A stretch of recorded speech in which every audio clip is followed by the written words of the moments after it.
Jesus by the Spirit or their mind, ye to me straight. And won't say yes or who is say, and yet, so they have been taught by the evil spirit. And this say, Papa no, best woman, you want near Wakogenedia, possess Nankasanedia. Mystery TV. Allah. In the name of Jesus.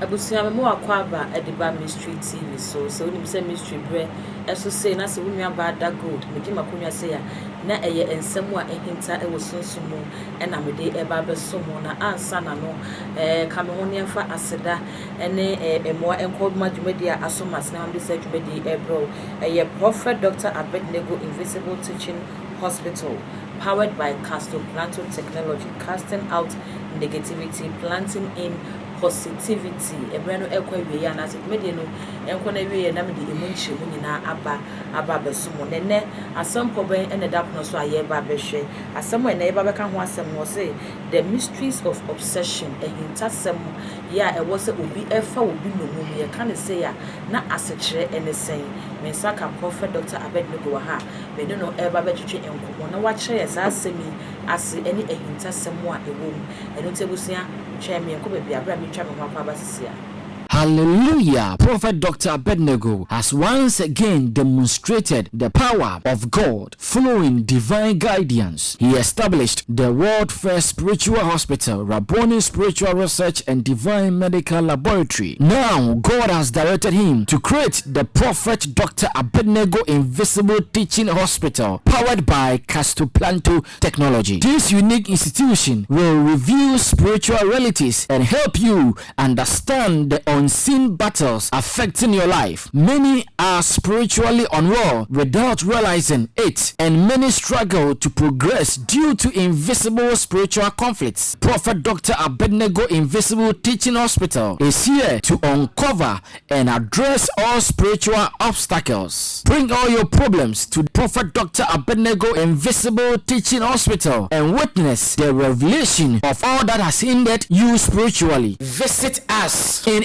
Nsawam Adwajiri, Oreku Liberty. For more information, please call us at 0208 599 576, 0208 599 576, or 0278 977 215, 0278 977 215, or email us at castoplantotechnologies@gmail.com. Prophet Dr. Abednego Invisible Teaching Hospital, unveiling spiritual hindrances and guiding you to divine freedom. I will see me there was so when you brought me on me try mo akwa sabe de kwan mu atene ye de enkomo no e ba be hye so na afi ye enko Prophet Dr. Abednego papa me mo akwa ba yeah mo ho to say yo osuro na sase urade asotum for Father, we thank you, we glorify, bless thy name. You are Lord, besides you there's no God. Great is Jehovah.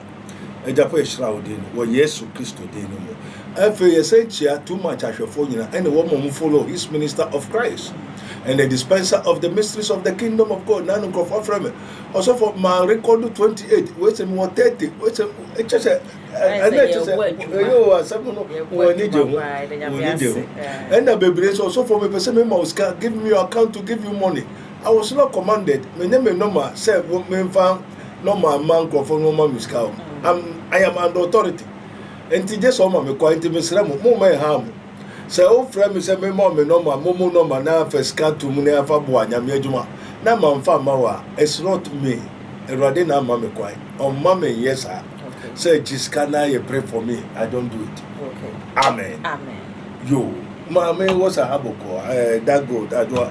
Yo, papa, yes, we be a yo. And na ya samwa ye ba behwe no I am the mystery of obsession. Very good. Papa, you can say the mystery of obsession as a Chinese. Yo, everybody Yankupon yeda wasi. Hintasemo ewo the mysteries of obsession. Obi ahunhum tumi biribi abowura no. Ena saa de no biribiara tumi bowura biribi. Ena obi owo tumi so tumi bowura biribi mu. Entina Onyankopon assemble say it is easier for a camel to enter into the yoke of a needle than a rich man to go to heaven. Holy Ghost take control. Enti Yesu Christo juma ba kwa osameye ni onim se onipa ye what atiasefo kra ahonhom ade ewurem. Enti na o kire suafo no senya wotutu ahonhom a etete nipam. What you say? Enti adwuma no fa kase me wo se adwuma mo ye adwuma ni o. Wonye adwuma no huye. Okay. Adwuma ni nko hwe adwuma Yesu so wo me enko hwe ye. Nano ena yeguso enkrofo be so de won asembai. Na wo de won asembai no. Ah, maame eye den na afedi ohia buburo ene den na ham. Mu nyina ma koda. Oda hwa no be hu se adibiti se de petri e pie finance. For be hwa ni aka na ebosra. Ha bosra fifa. Awara esende me na mede ma me ba ni amede ma oni. Me ba ni amede ene. Mede ma oni. Na je se eye ejapade. Enti ye woni pa bebre a anwa ni niama ebuwura wom eti womu na edi womunya na enti ebedi wonya ne se won fa ye adwuma a o kire wo na ebe awankasa. Okay. Amen. Amen. Yo ase ukuru adwuma empa okunu ubibia ebasa o mane so wo nyina adwen nyina ebasa. Yo Ewurade Nyankopon mo hwe na ye hwe na adenti omu ye nipa 6 welcome 4 omu ye 7 welcome 6 ena akasa mamele nso ba ena ono nso a ne ba ne nso a na asem ina na timu ina na fa na mofi asori be na moko ansori de nwa kobi nwa chimbi akọ Nigeria ni ahinna efe eja eyeda asem a Osofa Abednego me say yashman ma ka kiro de memba sa Osofa Abednego no ma ka kiro men ko ho sa Abednego no onye kwa sori ya ye kan Bible na wo kan kroji a won fa hwemfra mbaje otie Papa mixie na o person fa ne ban ye ne a open no otumi dani bosra o dani owo opete o chirebe o ketro abue biara no de chireba beja ne ban sa na o ka che ne ban se on kwa Abednego ono honhom no yo e na e che ne ban se ma Dr. Abednego debi na on kwa sori a wo kan Bible krojin okay Bible krojin no won fa hwenka bajo what you say Papa mixi Bible krojin no seni Onyankopon do wiase enti no de ne bakroma John 3:16 obia mbu nkai na ne obedi na chi no wanye de wanyera na mo wanya dankwa amen na busra ne ede no da so sheho na osofo no so o kan Bible kroje no ono a oni aso e na obehu se busra be yede ehye baby na wakoka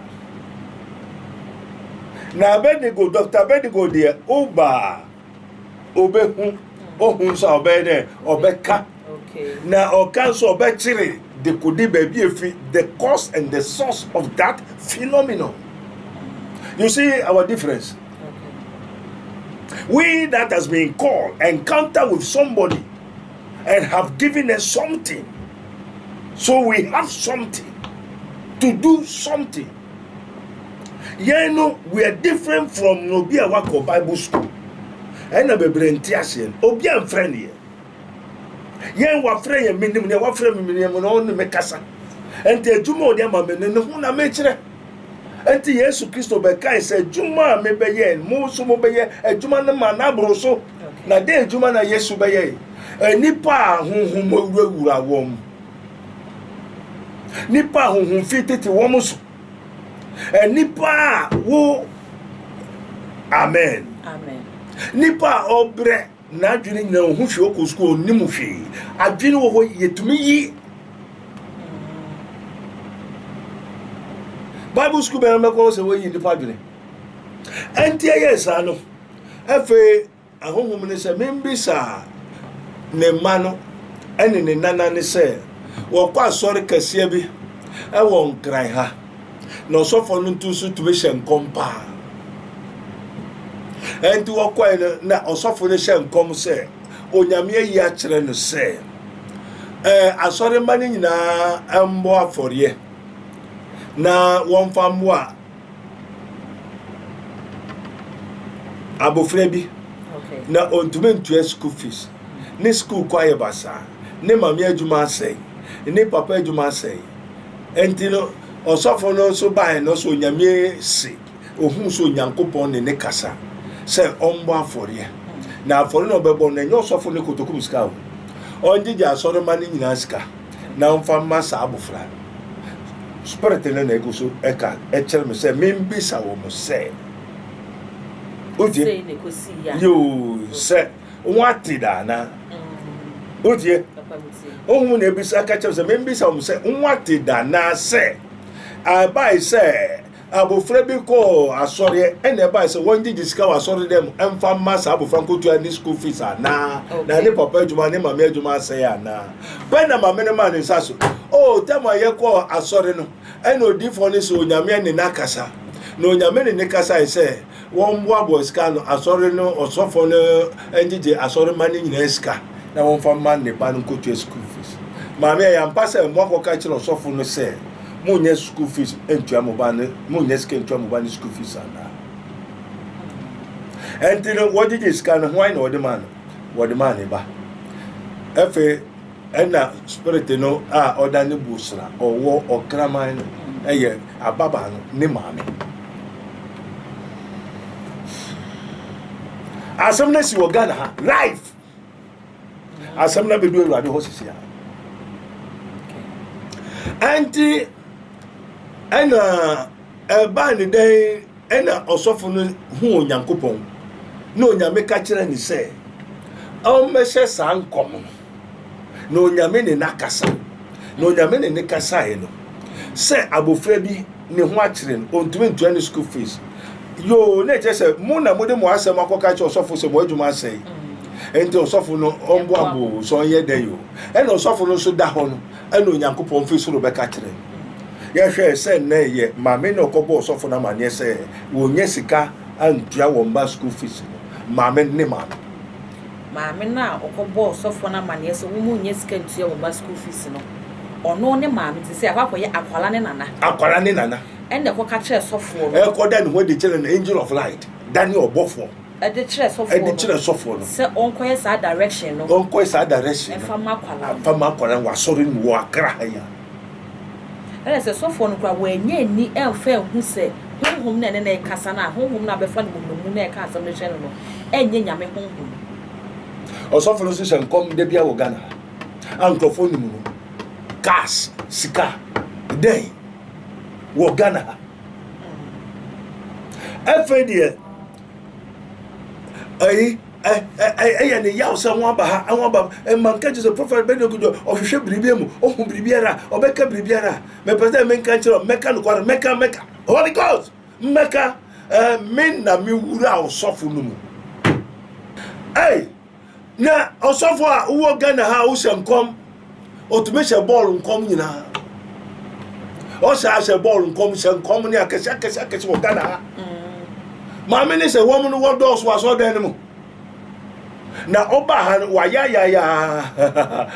ahala ye ma enti e wasofo mu ye tontoro wa empty barrels e ho na ka me ba be bisa se Africa kame say e bibre mu ha no oman ya di for so pa jama o yi Ghana and Nigeria ne bidi wo so Nigeria Ghana na asofo yi hye nkom die pa ene obi kura bidi ne president etimi hu hye ho se ne odi kan yi se wo because kura asofo etimi hu hye ho eti ne scenario ya wo me ya wo kire se akwala ne nana ne koda ne ho di kire sofo no na wo kire se enkom hye bebe ba Ghana sofo hye mayeti ayeji wo mu di dodo na eba ne se eye hunhun bi na afa wo mu no mu. This is obsession. We have possession. Okuta ne tumi no okuta na ade. Okay. Na wo ne so eno forever wo ne dia and ye wo obsession no despite who you nyame nipa who you suffer you pastor who you can be obsessed if you are not filled with the Holy Spirit. Okay. And they just asofo bebre they are not filled. Okay. Then Mamma, you go see a dinner, and son of names and microphone. I ready. So what I say, Message away, yes, or the Bribin age, yes, you could have been a age, man. And this a 1 year ma, Obiba top of my wire. Major, what I say. And Tino, Mra, Mameno, soon sooner, Eura, Nebana, Wasama, as sofuna, Wagana, or Sanko, be any moment. What's a ball, come now, my babe. Mami he tehura be kadaiku kwase awajibi na me hwe se metuma wura wa but ma ya mentuma wura wo life then tira o hwe kwai new hu utie kwai eni his minister of Christ Prophet Dr. Bedego. We are filled. You have to be filled. 1 year ma obi betopu despite we anointing na one failure somebody will fail and top you. I'm a wayema but na you fake. If you say ebia na we half ebia na we 9 we kakra we half ebia na undu one failure there's another spirit will fail you. For example Yesu ni Peter no nenam ena onyame nam Yesu so ka nyame asem Yesu kai so mekwa kowu na maje wi asem kwa pena essence Peter na oye half on failure pena obonsam kotopu Peter say Yesu men nkowu nje obi ankwa pena Yesu ka che Peter say Satan frio ade ompe ade yo nyame de na ade ye wi ase de nkwa na o den ti no nyame frɛ Peter Satan. And the obsession can be obsessed anybody. And as a sambre na honhom foforo bi na be Peter. Yes. And ode kasa. Ode kasa. Okay. And you know Jesus by the spirit of their mind no yenye to me straight. Okay. And you know one say yes or who say anya Peter na kasa no. Na mom eye dad Satan. And I kasa funny. And to rebuke say Satan come out from him. Now say Peter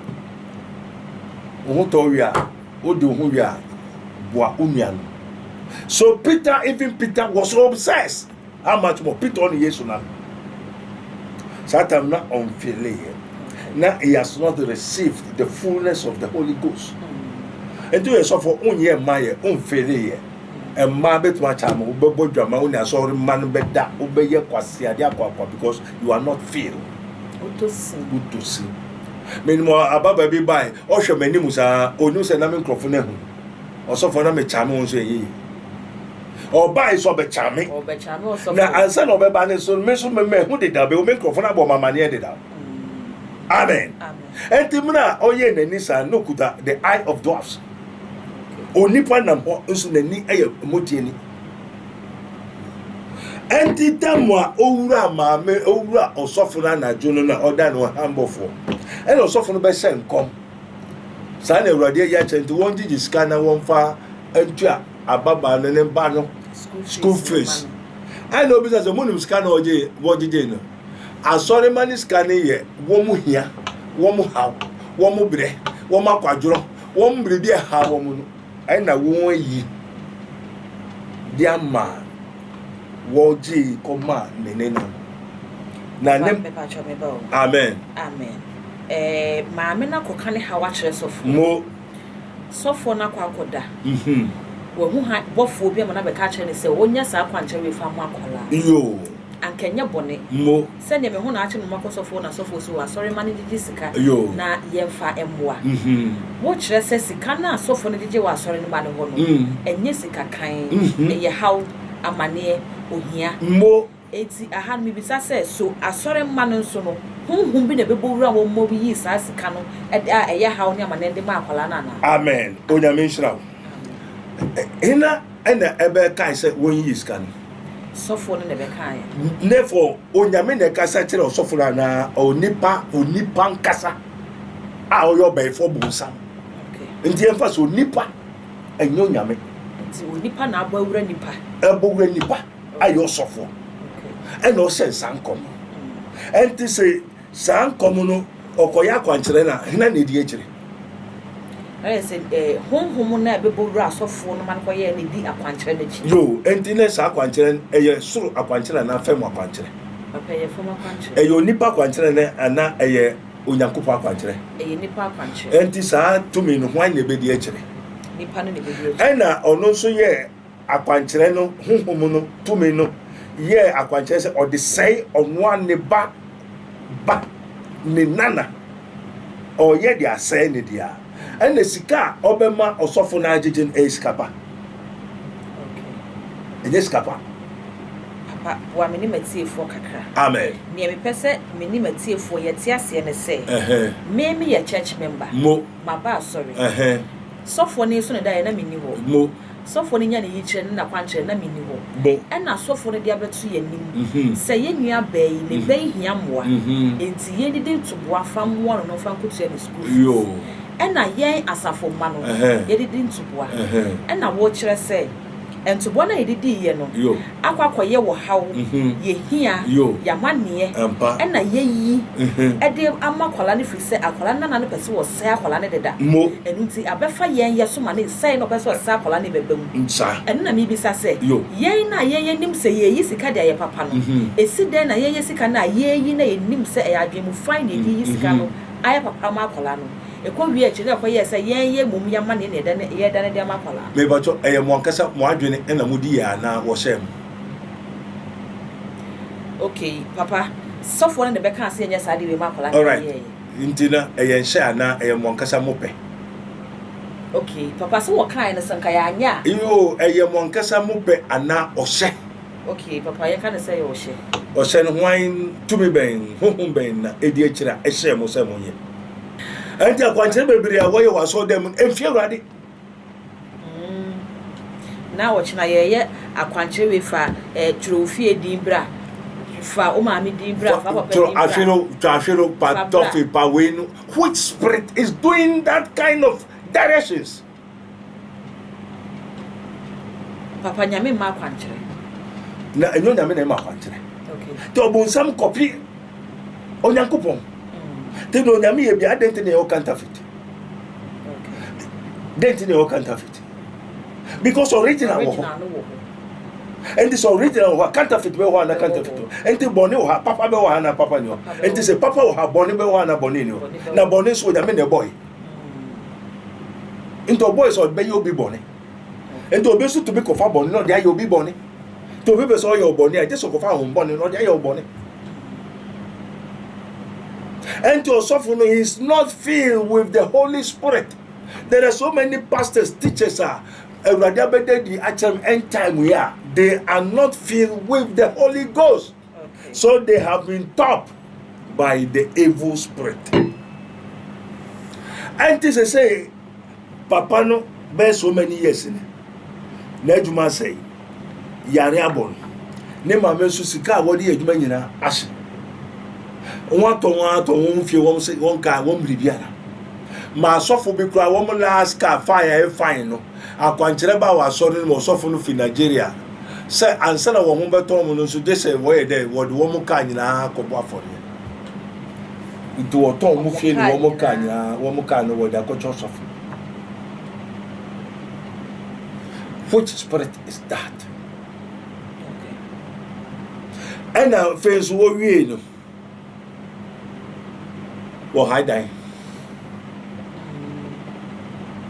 wo adwuma nyina basa wo mba ne nso no esan se enya wo pe no sofo na ka enti no tumi edi osofo na chi na oye enti uyi na enya wo pe enfi wadwe mu enti uyi no tumi edi akire ba be yi bone e wo ho musu e wo ho adi ashem enti tumi ne sika wo yi nya ye members ne how wo mo bre ena wo bo ni nyina dania ma akoda no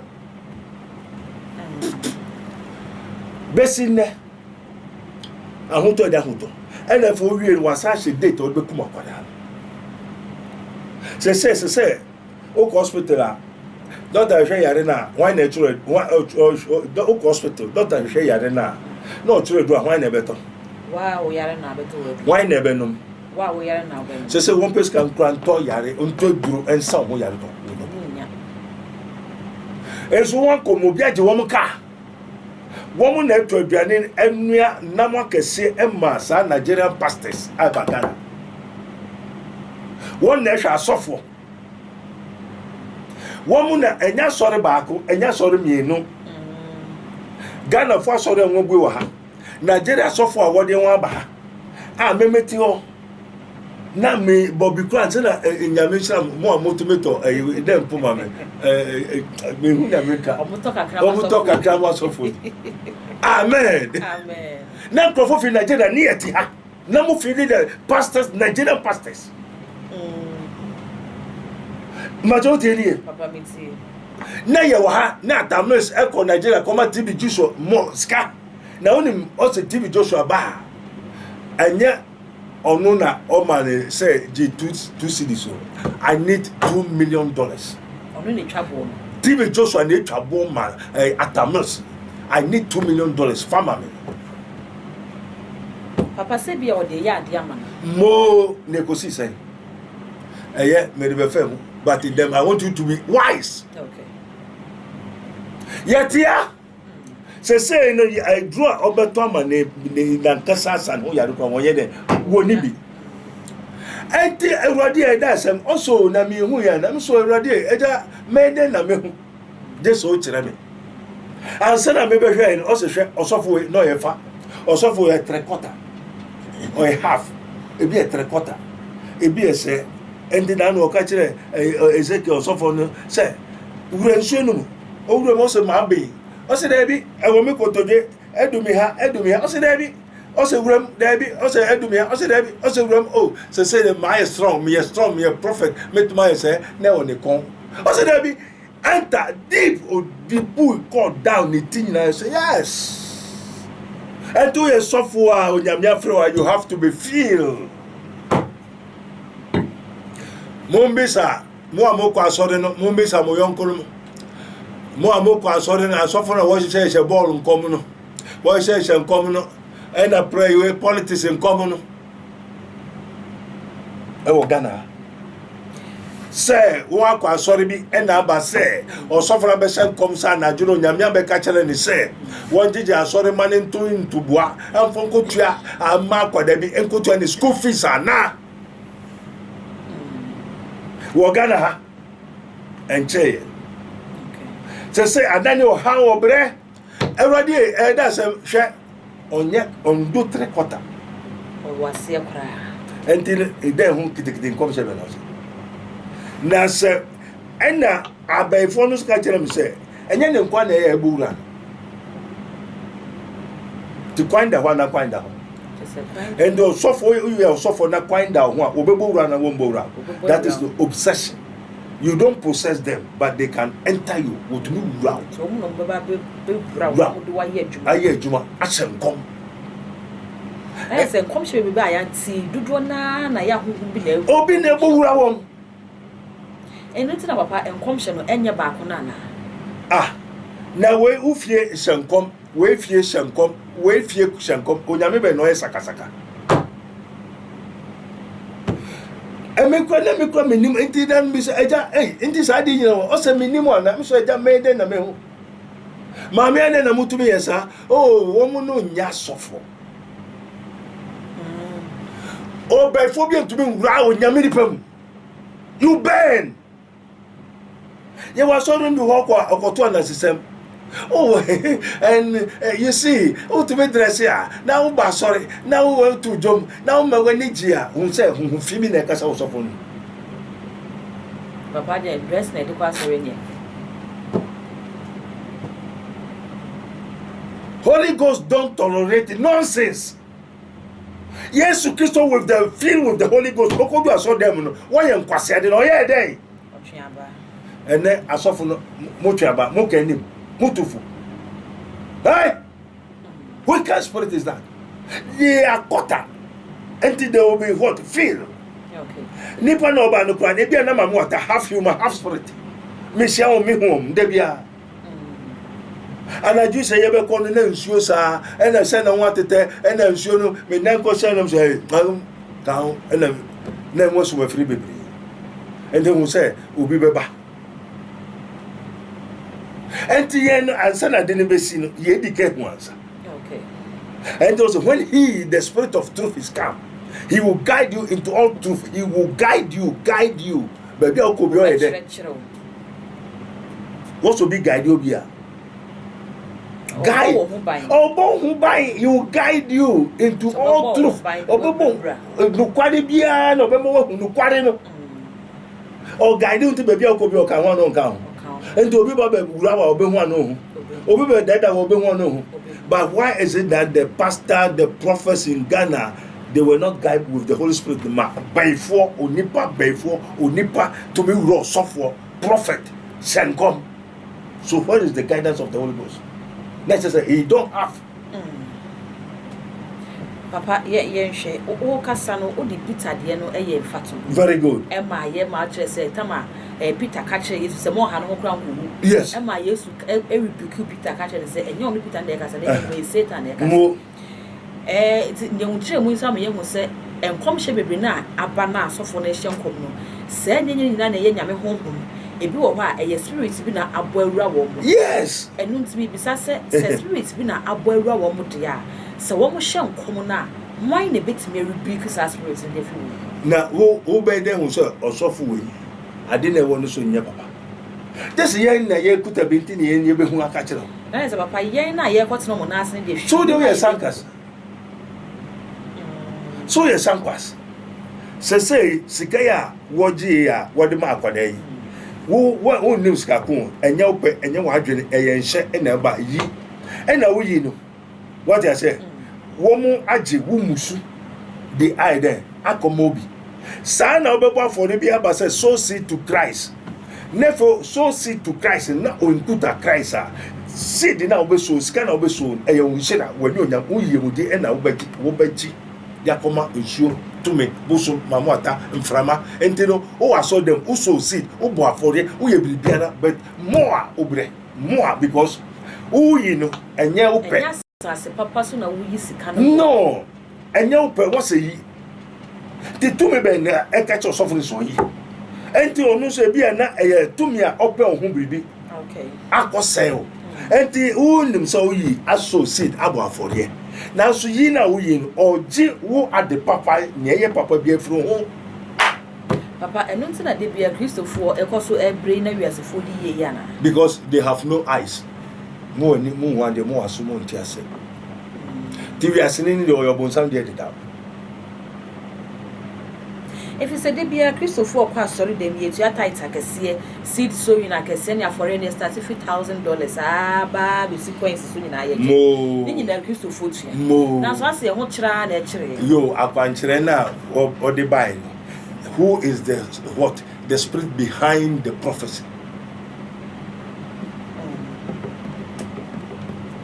This is the mysteries of obsession. You want near Wakogenedia, possess Nankasanedia. And they were obsession. I didn't book. And they say, on ye Maya. I saw for baby yam from ye. Only spirit in the Bimpun Wayama. No, I do half. No, I do kakra. And no say your level, your rank. Now, say any power, I don't know, and they are from who say, I don't know.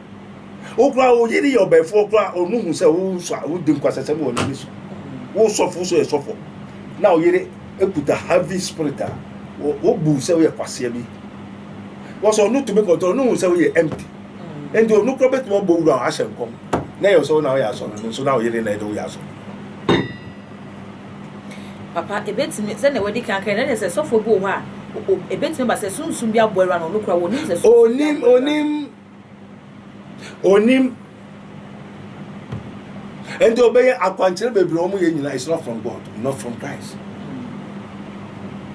Enti mami de na mesanko sua na mesa eja na o se memehwe obohu obi na ho nanam na etinim osofo nam ho no asofo ba no bebre ye mo ankoto na etimu enti se mo na etinim a we possess or obsess enti kom se ne akwanchire obema na eden akwanchire enam akwanchire enti wonu se oyi ska bo anyame adwuma na bo ahene adwuma enam adwuma na onyame oyenam enti no obonsam so ba so be yeden obewie kum na wase enti na foreigner mo bo aso dem bebiri akwanche bebiri amoye waso dem nyina bebiri enka okay ma cha uche ni papa misi we aba na nka me pese meka me se me boni din ten because more evidence wo bebiri and crofon ba ma so wo sisi there's a problem, there's a this thing wo sisi I have so many revelations secrets me se meka ebeye ebeburu ni pa dwene nti aseso amen and the motion anya the essential na ye gold aha you will know the truth and the truth shall set you free and the nefe abosom ni egu abefo ni na aboafu say ana na moko prophet Abednego mehwehwe mebisa mehu ni ye ya sade ni ede eba baabi a efi de nti a abanisa nefe ya pe anu eduro asiwano what you say eno ni ya Yesu Kristo be ye na mo asore no eno na wo ya na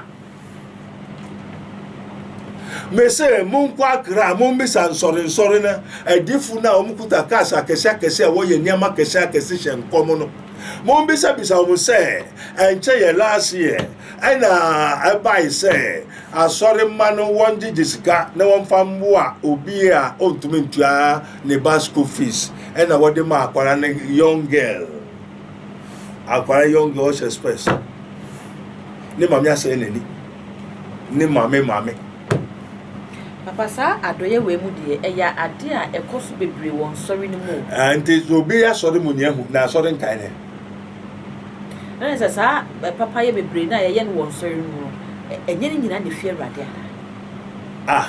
ayi fa no nyame aka kire mu se mo mbo sika no fa nkotu obi school fees o se ne ohumobro ni mobo nyame hu ni mobo onuohu enya commandment say asori ni nyi sika fa nko bu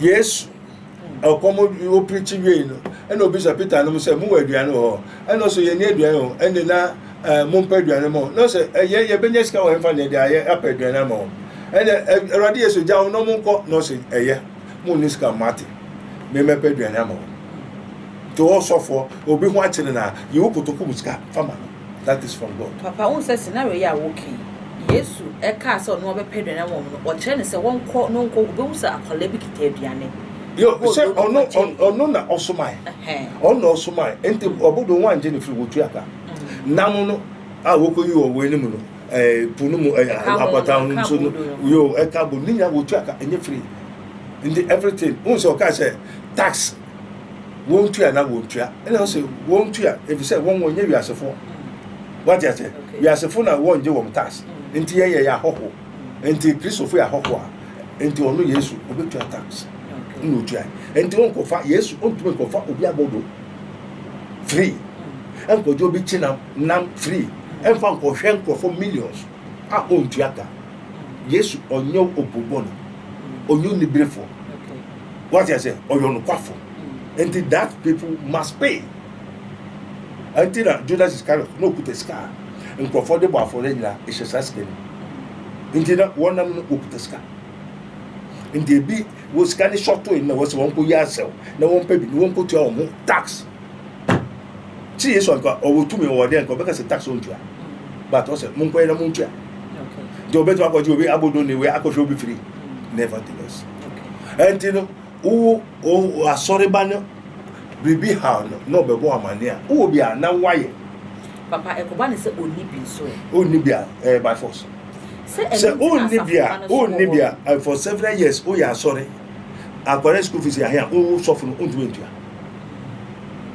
What we talk cash billion, 4 billion, 6 billion cash. The school fees are here. Chone say papa yemu isha chen woji. Yo papa yeno sa papa yeno hina na e ka so yes papa. Enti yemfa ne se sofo no bi aba. Se de bibia se nipa no ko sofo no se sofo no kwa na papa ne dey say yen asafo ba no. Papa be ne se bi e benye nhira no. Amen. Amen. Enti sofo ne se okay. Ene yen nyina yen ka momo aye nwie se ne be ya nhira no be su yen nyina ye so asanka nya bo. Yo ne osofo no hu se hina na e ka sa kire.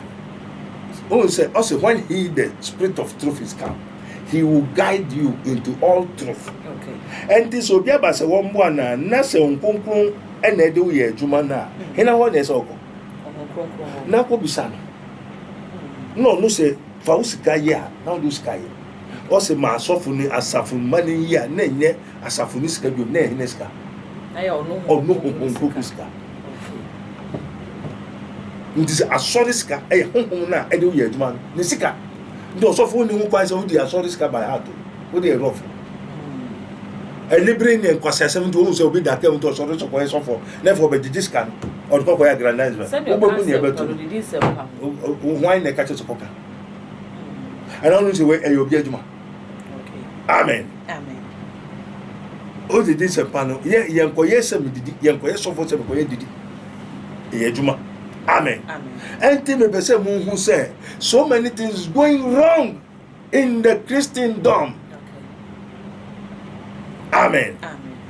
And kofu bebre aba yes ye be ka ye be bodin a e be bebre wo se meta keka na me bodin asofu na wo se senkom no aka ball ho asem aka se na politics sem no honhom ben na e de wo kasa osofu ni se o osofu a honhom ben ina afre onya men kan ya kan ni chewo. Amen. Amen. Papa ye das ne ene nchimu a wo dia maye abusua aha ene brebe makwan ame adi dwumadi ni nyina asi me das se onya abre ne adaje ehwe mysteries maka do se mysteries bre so se na ye babia eya na ye mpon se no na wonya adesua bebem gidi se ene so wasua ade pi e de afi dwumadi a ye di ye me kai wo se dwumadi eye Prophet Dr. Abednego Invisible Teaching Hospital powered by Castle Planto Technology and so masnia me de se dwumadi ebro Castle Planto no casting out negativity, planting in positivity. Eno ene planto no ye bone ni enyama bone ya osaifo no edua wonimu no eno ene nyame nipa ehwe no wayide firi mu amaw na afi wa plant ene papa no a nyame ede ma ofiri so de ba asase so ama watimi aba bedide ewo asase so papa number no egu screen no ase nipa eba hane ya na wo do so frɛ na wo hye woda na watimi aba no no watena se atwetwe enkomo edi ameje so ene dark gold makram Allah.